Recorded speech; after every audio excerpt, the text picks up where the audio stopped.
우리 옆에 있는 분들 한번 격려합니다. 우리 기도하는 바보가 됩시다. 예, 그 괜찮은 바보입니다. 그런 바보는 괜찮은 바보입니다. 얼마 전에 저 필리핀에서 있을 땐 일이에요. 필리핀에서 친구 굉장히 다정하고 친한 친구입니다. 그 친구 여자애 둘이서 이렇게 있다가 한 친구가 나 조금 볼일을 좀 보고 올 테니까 내 가방 잘 지켜줘. 뭐 흔한 일들이죠. 그래서 이제 가방을 맡겨놓고 갔다 왔습니다. 와서 이렇게 보니까 전화기가 없어졌어. 셀폰이 없어졌습니다. 셀폰이 없어져가지고 아니 셀폰이 없다야. 혹시 너 못 봤냐? 그랬더니 아니 아무 일도 없었는데. 그러니까 이제 이걸 찾을 길이 없으니까 뭐를 돌립니까? CCTV를 뱅글뱅글 돌려보니까 그놈의 시치미를 딱 떼고 있는 지 여자친구, 그 친한 친구가 가방을 열어가지고 손을 집어넣어가지고 그 셀폰을 훔친 거예요. 그리고는 못 봤다, 모르겠다. 그리고 참 그 경찰에 신고를 했더라고, 그 친구를. 옛날에도 한번 잘 이렇게 도와주고 그랬는데 어떻게 보면 그게 뭐 필리핀 얘기가 아니라 어쩌면 우리 이야기인지도 모릅니다. 그거 하나가 있고 지난주 중에 제 눈에 이렇게 띈 것들 중에 한국에는 저 택배 기사들이 굉장히 어렵습니다. 물건들이 가벼운 것도 있지만 또 뭐 가까운 거리에 물건 바로 주는 것도 있지만 뭐 아파트 층을 걸어 올라가야 된다든지 뭐 쌀 같은 거 이런 거 20kg 하잖아요. 무거운 거를 가지고 왔다 갔다 해야 되고 막 그렇게 굉장히 힘든 직업 중에 하나가 택배하는 겁니다. 어떤 택배 기사가 음식점에다가 택배를 가지고 갔습니다.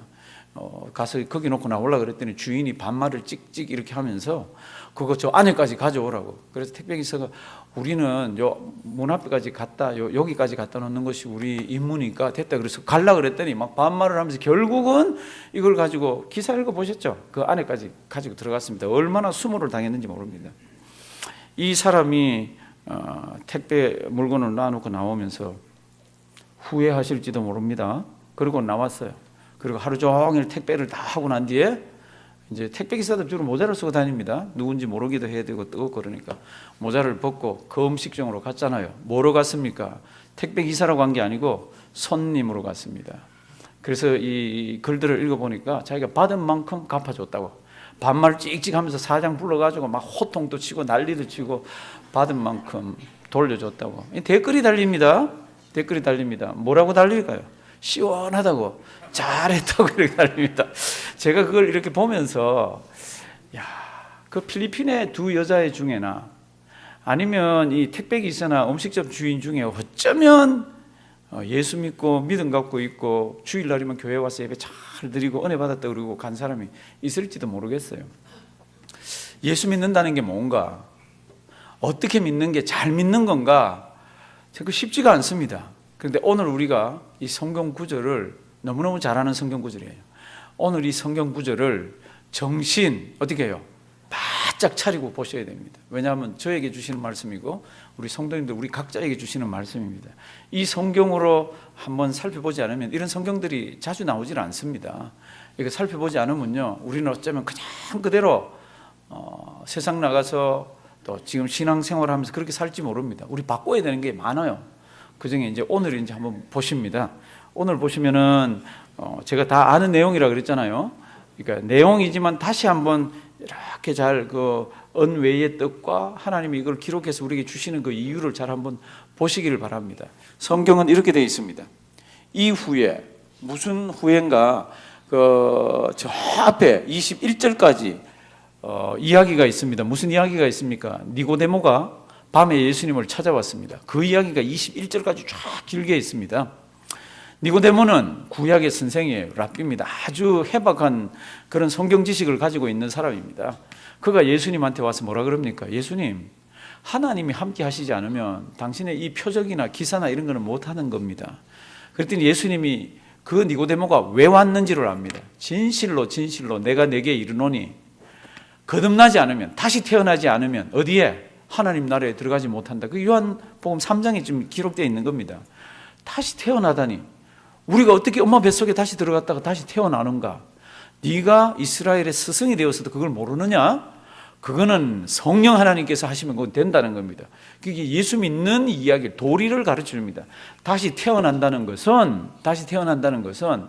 모세가 광야에서 뱀을 든 것처럼 나도 높이 들릴 텐데, 모세가 광야에서 뱀을 든 것을 보고 그거를 하나님이 하셨으니까 이 일이 일어난다라고 믿은 사람은 다 나았듯이 내가 십자가에 높이 달릴 텐데 나를 보고 믿으면 그 사람 다시 태어나는 거고 그 사람 하나님 나라에 들어가는 사람이다. 이런 설명들을, 이 이야기들이 오고 가고 했잖아요. 그 이야기가 다 마치고 난 그 후에, 얼마 지난 후에, 이후에 이렇게 되어 있습니다. 구원은 어떻게 받아요? 하나님 나라는 어떻게 들어가요? 누구 믿어야? 예수 믿어야. 그게 뭐 기본 진리입니다. 그러면 예수 믿고 난 뒤에 이제 우리가 신앙생활 어떻게 해야 됩니까가 오늘 깊이 생각해 봐야 되는 게 나옵니다. 이제 그래서 이후에 니고데모 만나고 그런 말씀하신 후에 예수께서 제자들과 유대 땅으로 가서 거기 함께 유하시며 어떻게 해요? 세례를 주시더라. 예수님이 성경을 보시면 직접 세례를 안 줬습니다. 성경을 보시면 제자들이 주었습니다. 그래도 성경에는 표현이 예수님이 이렇게 준 거로 이렇게 되어 있습니다. 23절 요한도 살렘 가까운 에논에서 세례를 주니, 살렘은 어디고 에논은 어디입니까? 아무도 모릅니다. 지금도 학자들은 이거 가지고 막 싸웁니다. 그렇게 뭐 학자들이, 성경을 연구하는 사람들이 어딘지 모르겠다 그랬는데 우리가 들고 팔 이유가 없잖아요. 저도 어딘지 모릅니다. 근데 하나 분명한 거는 요단강이 있는데 그 물이 많이 있는 그 요단강 언저리입니다.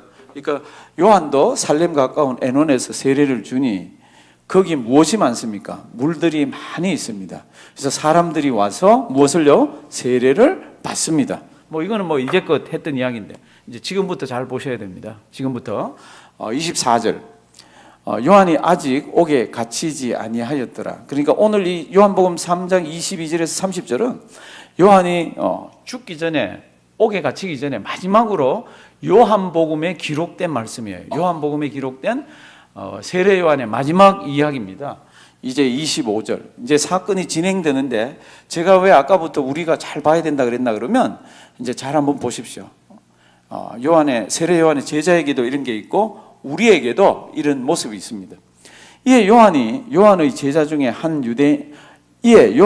중에서 한 유대인으로 더불어 뭐에 대하여? 결례에 대하여 변론이 되었더니, 이게 무슨 이야기입니까? 여기 결례는 물로 세례 주는 겁니다. 근데 요한의 제자 중, 그리고 어떤 유대인하고 이거 요한이 세례 주는 거로 이렇게 논쟁이 막 붙었습니다. 무슨 논쟁을 했습니까? 아무도 모릅니다. 아무도. 성경에 기록되어 있지 않지만 그 다음 성경 구절을 가지고 우리가 유추를 할 수가 있습니다. 성경을 깊이 연구하는 분들도 그렇고 그 다음 성경 구절을 가지고 아마 지금 여기 변론하고 다툰 게 아마 이런 내용이었을 거라고 얘기를 합니다. 일단 그 다음 성경 구절부터 한번 보겠습니다. 26절. 이제 둘이 다투다가는 제자가, 세례 요한의 제자가 화가 나가지고 저희가 요한에게 와서 가로되, 다 같이 읽습니다. 랍비여, 선생님과 함께 요단강 저편에 있던 자, 곧 선생님이 증거하시던 자가 세례를 주매 사람이 다 그에게로 가더이다. 아멘. 요게 이렇게 돼 있는데 이게 어떤 뉘앙스고 어떤 분위기고 어떤 감정이 들어가 있겠습니까? 그럴 때 잘 보십시오. 유대인하고 세례에 대해서 지금 막 결례에 대해서 다투었습니다. 그러니까 이 말씀을 가지고 추측을 해보면 이렇습니다.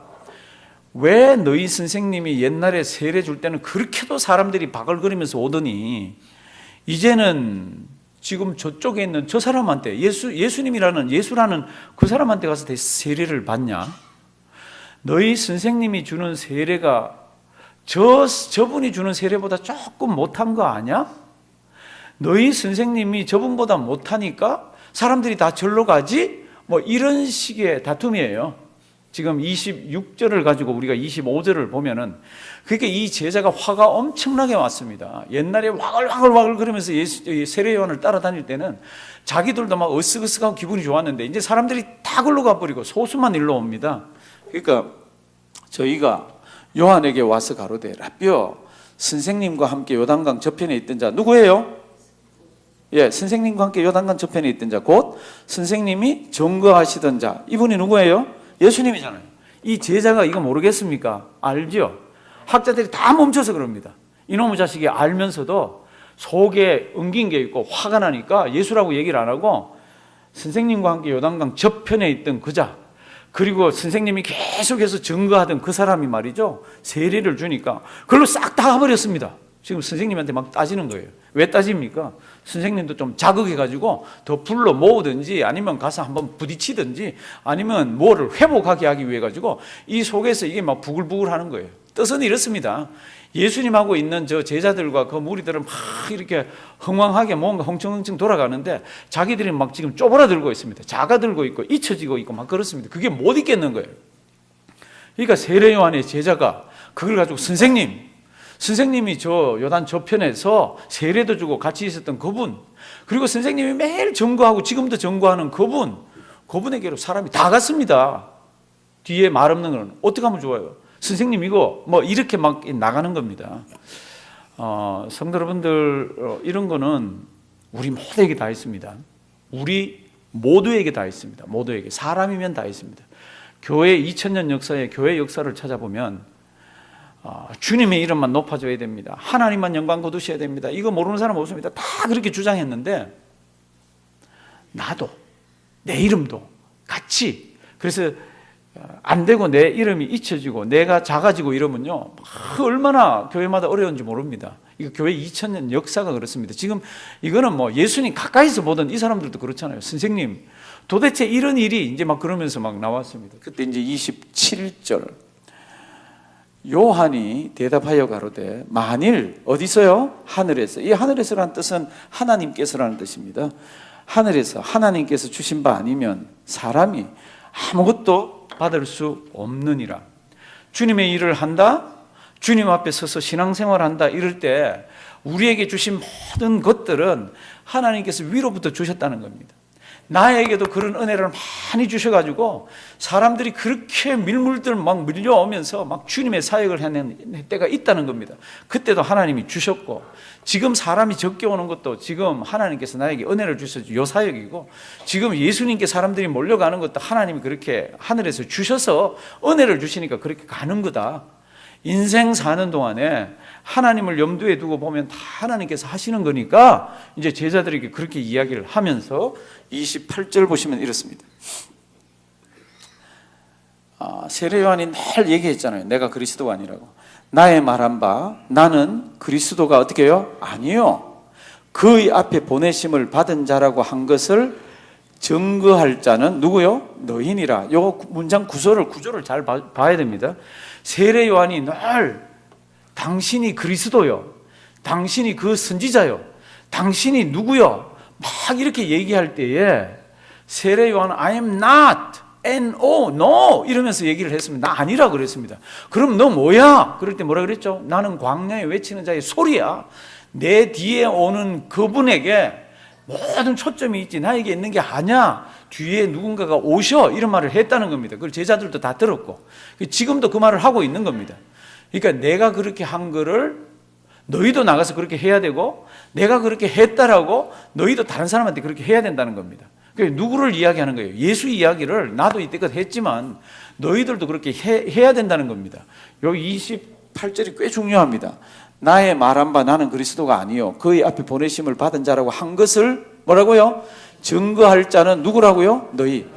너희들이 지금 와서 나한테 막 화를 내면서 우리 인기가 떨어지고 사람들이 떨어지고 선생님 이게 뭡니까? 막 초라하기 짝이 없습니다. 이럴 게 아니라 우리도 너희도 나도 지금 그분을 증거해야 된다고 이렇게 우리 주님께서 참 세례 요한이 이야기를 합니다. 대단한 분이에요. 여튼 저는 세례 요한만 생각하면 여기 울컥울컥한 게 있습니다. 여튼 이제 그랬더니 29절 뭐라고 얘기하나 그러면 결혼식장을 예로 듭니다. 딱 성경 구절 하나지만은 우리는 유대인 결혼식장 안 가봤잖아요. 근데 고대로부터 유대인 결혼을 할 때에 그날 주인공은 신부와 신랑입니다. 그래서 신부를 취하는 자는 누구이나 신랑이나 둘이 좋은 거죠. 이때까지 그걸 위에서 데이트도 하고 눈짓도 주고받고 선물도 주고받고 했는데 드디어 이제 결혼식에서 같이 살잖아요. 그러니까 제일 기쁘고 좋은 거는 신랑 신부입니다. 그런데 이렇게 얘기합니다. 신부를 취하는 자는 신랑이나 서서 신랑의 음성을 듣는 누구가요? 친구가.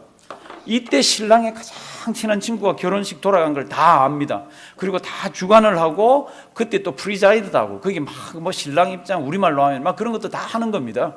그런데 이 신랑 친구가 그걸 다 알기 때문에 정말로 정작 즐거운 거는 둘이지만은, 신랑하고 신부지만은 그 옆에 있는 친구도 엄청나게 기뻐하는데 나는 그것만 됐다는 겁니다. 나는 그 기쁨이 너무너무 크다는 겁니다. 내한테 사람이 안 와도, 내한테서 무슨 세례 주는 숫자가 줄어도 그분한테서 사람들이 가고 그분한테 세례를 받고 그분한테서 은혜를 받으면 나는 그거 보는 것만으로도 막 기쁨이 충만하다는 겁니다. 이 세례 요한이 그렇게 산 사람이에요. 다시 한번 29절 보십니다. 신부를 취하는 자는 누구요? 신랑이나. 그럼 신부는 누굽니까? 이제 예수 믿으러 이제 가고 예수 믿는 사람들이죠. 신랑은 누굽니까? 예수님이고, 친구는 누굽니까? 세례 요한이고. 이제 비유적으로 얘기를 했죠, 그렇죠? 신랑의 음성을 듣는 친구가 어떻게 합니까? 크게 기뻐하나니 나는 이러한 기쁨이 어떻게 해요? 충만한. 사랑하시는 성도님들, 제자가 와서, 그리고 옆에 있는 다른 제자들도 지금 얼굴을 보면서 뭔가 이거 해결책을 내야 돼. 전략과 전술과 뭐를 짜서 우리도 좀 흥황해야 되지 않습니까? 그럴 때 이렇게 얘기합니다. 나는 됐다는 겁니다. 저렇게 만나게 해줬으면 우리 임무는 끝. 그리고 이게 너무 기쁘다는 겁니다. 그러면서 뭐라 그럽니까? 그는 흥하여야 하겠고 나는 뭐요? 쇠하여야 하리라. 30절 한번 주실래요? 다 같이 한번 읽습니다. 그는 흥하여야 하겠고 나는 쇠하여야 하리라 하니라. 아멘. 그는 누굽니까? 그리고 나는 누굽니까? 그는, 제자들이 볼 때는 우리 선생님이 세례 준 사람이에요. 어떻게 보면 우리 선생님보다도 못한 사람일지 몰라요, 제자들한테는. 그런데 자기 스승이 이렇게 얘기합니다. 그분은 흥하여야 합니다. 나는 쇠해서 없어져야 된다고. 사랑하시는 성도 여러분들, 이 말씀이 왜 지금 우리가 생각해 보자 그러냐 그러면, 사랑하시는 성도 여러분들, 예수 믿고 은혜 받고 보면요, 너무너무 기뻐가지고 눈에 보이는 거는 전부 주님을 위해서입니다. 모든 영광 하나님께, 하나님의 영광을 위해서 주님만 높아져야 된다 그러는데, 조금 이제 살다 보면은 우리가 직분도 받고 교회 뭐 이렇게 이 모양 저 모양으로 도와주기도 하고 그러면은 우리 자리가 딱 생깁니다.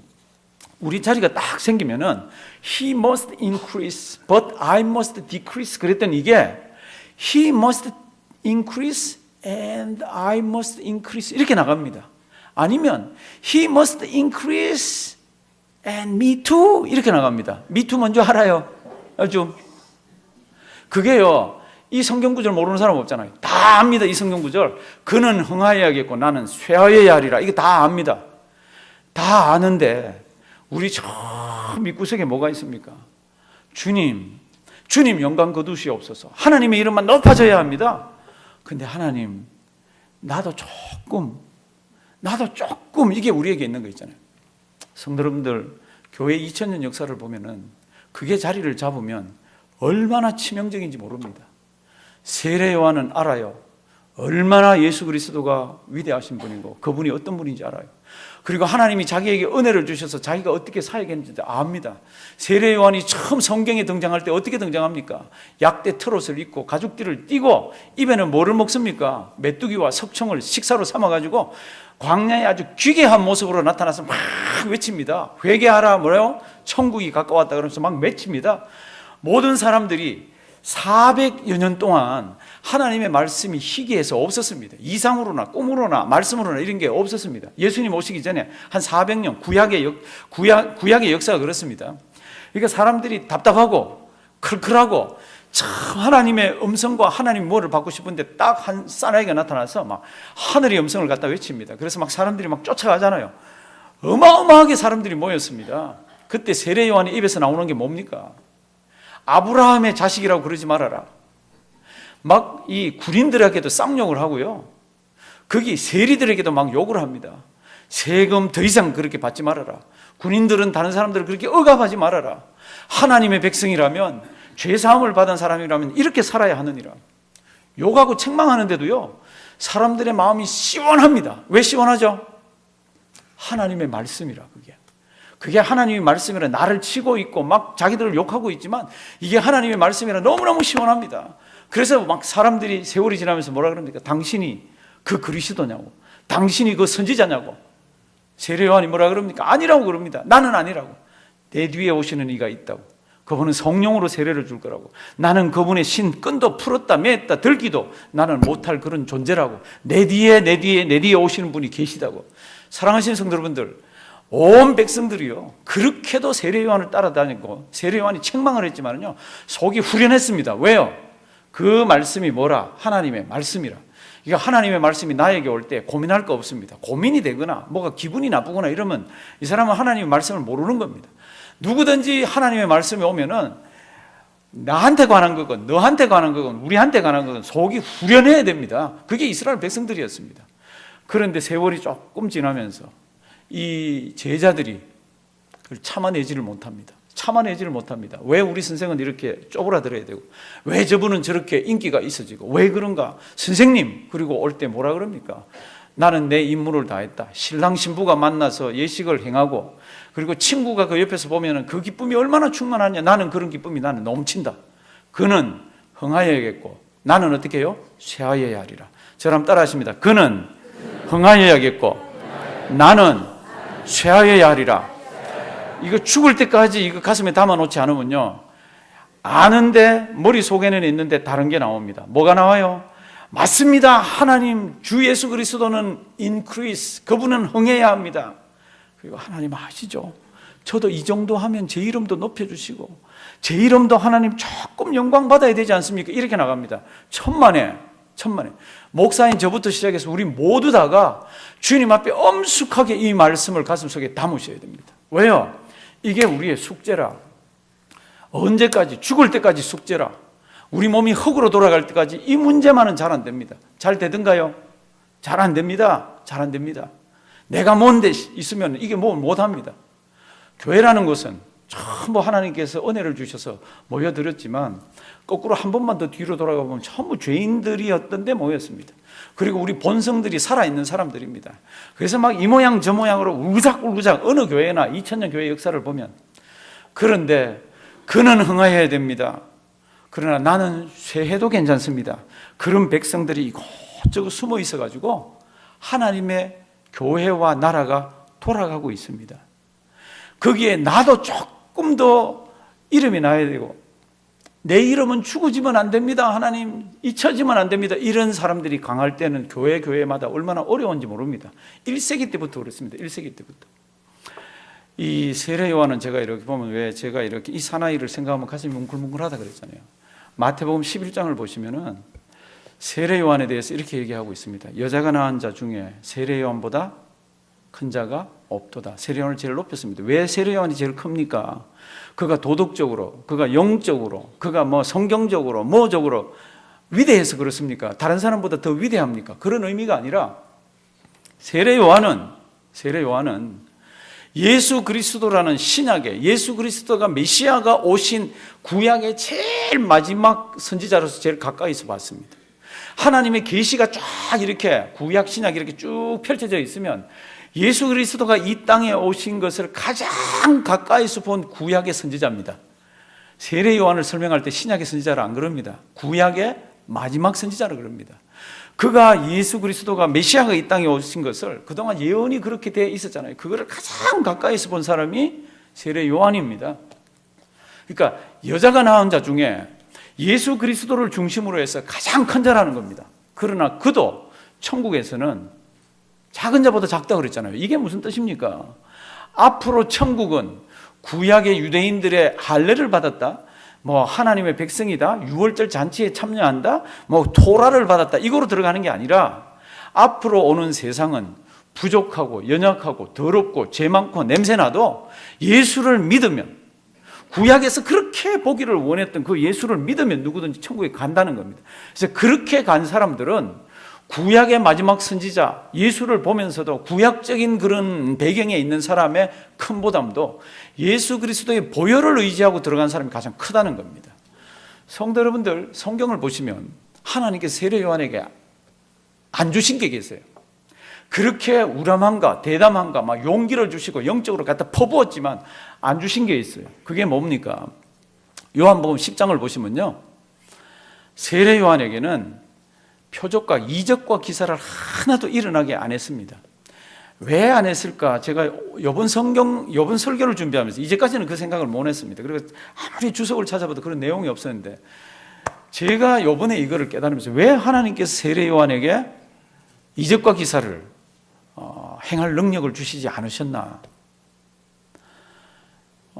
이사야 35장에 가보시면은 앞으로 장차 메시아가 오시면 그분이 일으키는 이적과 기사가 있다고 그럽니다. 소경이 눈을 뜨고 절름발이가 걷고 귀머거리가, 죄송합니다, 이 청각장애인이 듣고 시각장애인이 보고 어느 장애인이 말을 하고, 이게 이사야 35장 5절 6절 다 같이 한번 읽어보실래요? 다 같이 읽습니다. 그때에 소경의 눈이 밝을 것이며 귀머거리의 귀가 열릴 것이며 그때에 저는 자는 사슴같이 뛸 것이며 벙어리의 혀는 노래하리니 이는 광야에서 물이 솟겠고 사막에서 시내가 흐를 것임이라. 아멘. 그때가 언제입니까? 그때 메시아 온 때입니다. 그때가 언제입니까? 예수님이 오신 때예요. 만약에 세례 요한에게 소경의 눈을 뜨게 해주거나 세례 요한에게 말 못하는 사람이 말을 하게 하거나 세례 요한이 못 듣는 사람 귀를 열어주거나 이런 이적과 기사를 하나라도 일으키면 그렇게 벌떼같이 따라가는 사람들이 세례 요한을 뭐라고 부릅니까? 메시아라는 겁니다. 우리 메시아라 그러면서 확 따라갈 겁니다. 성경을 보면 하나님께서 하나도 못하게 했습니다. 왜요? 그가 하게 하면 세례 요한도 올라가고 그가 하게 하면 하나님의 영광도 드러날 텐데, 하나님께서 인생을 다루는 방법이 그게 아니더라고요. 너는 구세주가 아니라는 겁니다. 너는 피조물이고 너는 내 일을 하다가 이 세상에서 퇴진해야 되는 한 선지자라는 겁니다. 그러니까 어떻게 합니까? 줄창 예수만, 내 뒤에 오신 그분만 얘기하고, 보라 세상죄를 지고 가는 하나님의 어린 양이다, 그분만 믿기만 하면 된다고 이렇게 얘기를 하고, 자기는요, He must increase but I must decrease. 그분은 흥해야 되지만 나는 쇠해도 괜찮습니다. 사랑하신 성도 여러분들, 오늘 이 말씀 잘 기억하길 바랍니다.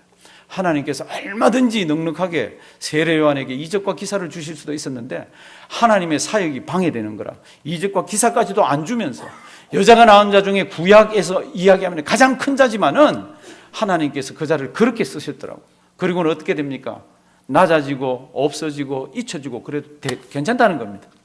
누구만 높아져서? 예수만 높아져서 하나님의 영광만 드러나서. 오늘 이 말씀 잘 기억하길 바랍니다. 우리 죽을 때까지 이거 어렵습니다. 왜 어렵습니까? 하나님 맞습니다. 모든 영광 하나님께 펄쩍펄쩍 뛰면서 막 이러는데도 내가 무시당하거나 내가 잊혀지거나 내가 줄어들거나 내가 내 자리가 이러면요, 사람들은 몹시 분노하고 몹시 섭섭해합니다.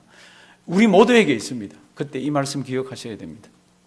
세례 요한이라는 자, 그도 엄마가 배가 아팠어요. 기적으로 난 아들이잖아요. 그가 예수님을 언제 처음 만났습니까? 뱃속에 있을 때 만났습니다.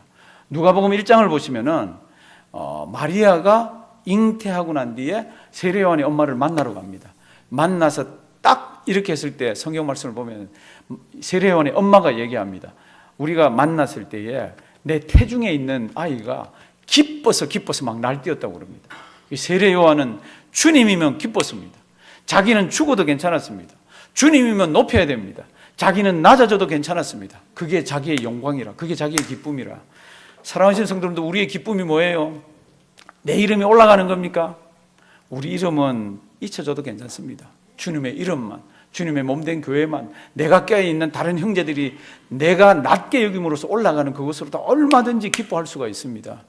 오늘 이 말씀 잘 기억하시고요, 우리 주님 오실 때까지 정말 어려운 이 말씀을 이루셔서 주님의 몸된 교회와 가정과 나와 구역, 주님 앞에서 큰 은혜 받는 우리가 되기를 주님의 이름으로 부탁드립니다. 하나님, 참 어려운 말씀 주셨네요.